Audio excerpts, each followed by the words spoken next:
Hi everyone, welcome back to our channel. In today's video, I'm going to show you how to download S&P 500 data from Yahoo Finance. It is a very simple process, so let's dive right in. First of all, find the Yahoo Finance app on your home screen. Now open it.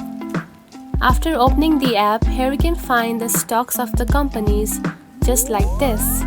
Now tap onto one of the company that you are interested in, just like this.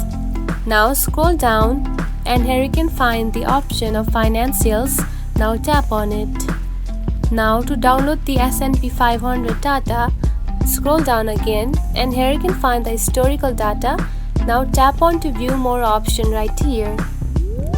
After that, here you can find the historical data of the company. Now here is the thing, there is no any built-in feature on the Yahoo Finance app that you can download the S&P 500 data. Now here is a simple trick that you can do, and that is screenshot. Now simply screenshot just like this and you can save it on your gallery. And that's it. This is how you can download the S&P 500 data from the Yahoo Finance. If you found this video helpful, don't forget to like and subscribe for more tips. Thanks for watching.